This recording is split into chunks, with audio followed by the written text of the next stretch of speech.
हमारे भारतीय संस्कृति में गाय, गंगा और गीता ये हमारी आत्मा है भारत की। गाय, गंगा और गीता। और गाय को इतना गौ माता का दर्जा दिया है हमारे पूर्वजों ने, ऋषि मुनियों ने, तो कोई न कोई तो उसका कारण होगा। नमस्कार मित्रों, स्वागत है गो भारत पर। और मैं आपका साथी भवानी सिंह, और मेरे साथ देसी गिर गो पालक और अश्व पालक साथ में श्री नार सिंह जी जोधा साहब है। तो स्वागत है हुक्म गो भारत पर। खमागणी खमागणी हुक्म। एक बात ये है, मेरे को पूछना था कि जैसे आजकल ज़्यादातर कोई भी देसी नस्ल की जो गो पालन करते हैं उनकी ये शिकायत रहती है कि थोड़ी मार्केट की समस्या का भी उनके पास अभाव है, और उनको ये लगता है कि ये उतना प्रॉफिटेबल नहीं है जितना कि होना चाहिए।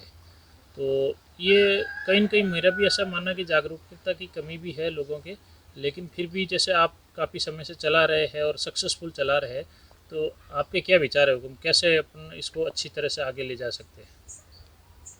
भवानी सिंह साहब, सबसे बड़ी बात यही है हुक्म कि आपको मार्केटिंग प्रॉपर करने की आवश्यकता है आज के समय में।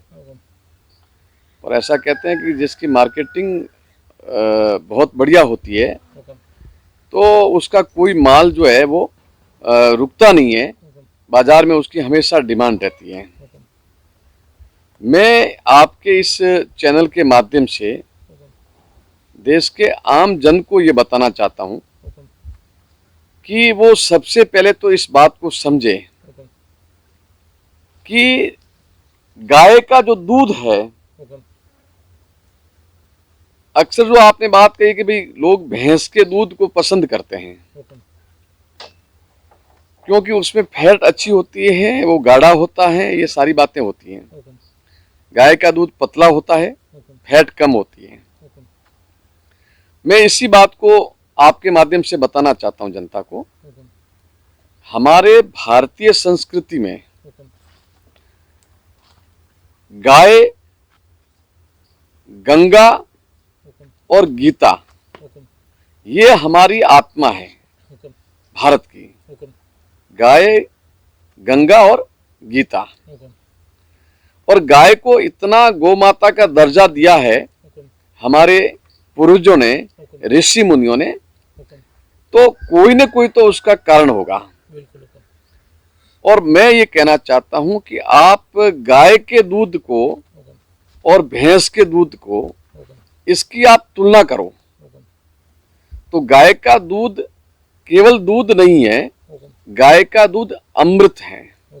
और इसलिए उसको कॉस्ट के साथ जोड़ करके जो लोग देखते हैं, मैं समझता हूं कि कहीं न कहीं लोगों की जानकारी के अभाव के कारण, उसमें पब्लिक की भी थोड़ी बहुत जानकारी का अभाव है, और थोड़ा बहुत गोपालकों के इसका जो प्रचार प्रसार करना चाहिए, जानकारी लोगों तक पहुंचानी चाहिए, उनका अभाव है। अगर गौपालक और जनता के बीच में संवाद आप जैसे चैनल के माध्यम से अगर किया जाए तो मैं समझता हूं कि उससे गाय की भी रक्षा होगी और लोगों की भी रक्षा होगी, क्योंकि गाय का दूध, मैंने कहा कि गाय का दूध अमृत होता है। मैं इस पे आपको बताना चाहूँगा, बेसिकली गाय और भैंस जो है उसके नेचर में बहुत बड़ा अंतर है। आप देखेंगे गायों के बीच में जाकर के आप खड़े रहिए, और भैंस जहाँ पालते हैं लोग, वहाँ पर भी जाके खड़े रहिए, तो जो भैंस बैठती है ना, भैंस और भैंस के बछड़े जो हैं उसके साथ आप छोड़ दीजिए, गाय और गाय के बछड़े उसके साथ छोड़ दीजिए। अगर भैंस बैठी है तो वो अपने बछड़ों की तरफ पीठ करके बैठेगी, उसको कोई मतलब नहीं है कि उसका बछड़ा बैठा है कि भूखा है कि प्यासा है, कि उसको कोई मतलब नहीं है। और गाय जो होती है वो हमेशा अपने बछड़े की तरफ मुंह करके बैठती है। इससे आपको ये मिलता है कि जो मातृत्व प्रेम है गाय का अपने बछड़ों के प्रति, वो आपको, अगर उसका दूध पियोगे तो वो गुण आपके अंदर भी आएंगे। दूसरी बात, गाय बहुत स्वच्छता का ध्यान रखती है। आप कहीं कीचड़ है ना, तो भैंस वहां जाकर के कीचड़ में बैठेगी और लेटेगी और वो सब भीगेगी। बिल्कुल हुकुम। और गाय जो है वो गोबर भी पड़ा है खुद का, तो उसके ऊपर नहीं बैठेगी।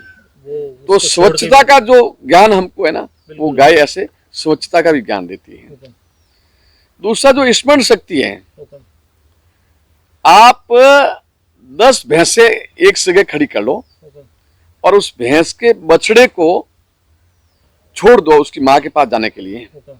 तो 10 भैंसों में से वो अपनी माँ को पहचान नहीं पाएगा। बिल्कुल राइट बात है वो।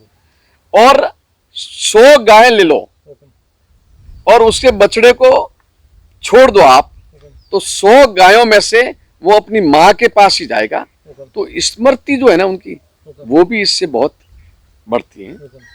ऐसी कई चीजें आप गाय के अंदर देखोगे ना, ऐसी बहुत सारी जो बातें हैं ये प्रत्यक्ष प्रमाण है वो गाय और भैंस के। और जब आप गाय का दूध पियोगे तो ये सारी जो उस गाय के दूध की गुणवत्ता है वो आपके अंदर आ जाएगी, और भैंस में वो नहीं है। इसलिए भैंस का दूध है और गाय का अमृत है। ये बेसिकली अंत जब व्यक्ति समझेगा ना, तो वो कभी भी ये नहीं कहेगा कि मुझे भैंस का दूध जाड़ा है, गाढ़ा है, फैट ज्यादा है, इसलिए इसको तो मैं 100 रुपये दे सकता हूँ लेकिन गाय वाले को मैं 50 रुपये नहीं दे सकता। ये विषय ही नहीं आएगा।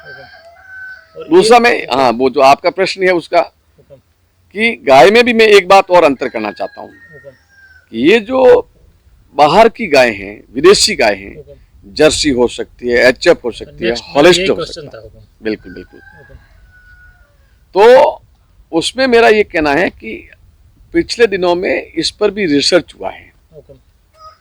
तो अपने देश की जो देशी गाय है, उस गाय के दूध को A2 माना जाता है, और जर्सी, हॉलिस्टर और एचएफ जो गाय है, इसके दूध को A1 माना जाता है।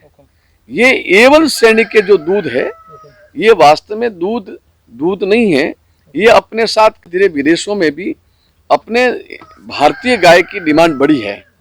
और ये जर्सी, हॉलिस्टर, एचएफ वगैरह, तो ये वहाँ बाहर के देश, पश्चिम के देशों में मुख्य रूप से मांसाहारी लोग हैं, तो मांस के लिए उसको डेवलप किया। वहाँ तो गौ का मांस खाते हैं लोग, तो उसके लिए उसको तैयार किए। लेकिन अपने इंडिया में क्या हुआ है, उसका दूध के नाते उपयोग करें, तो धीरे धीरे उसके कारण से जो बीमारियां आ रही है, लोग इस चीज को समझ रहे हैं।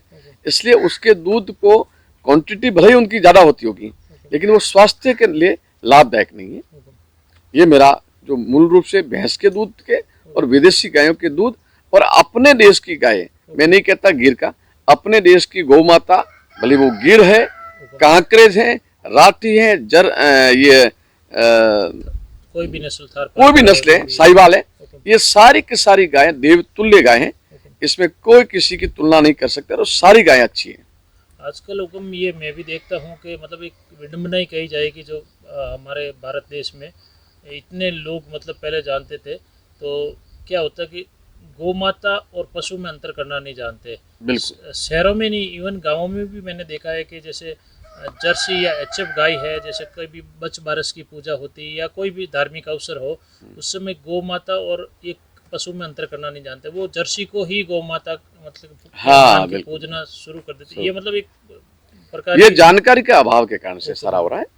गाय का गोमूत्र है, गाय का गोबर है, गाय का दूध है।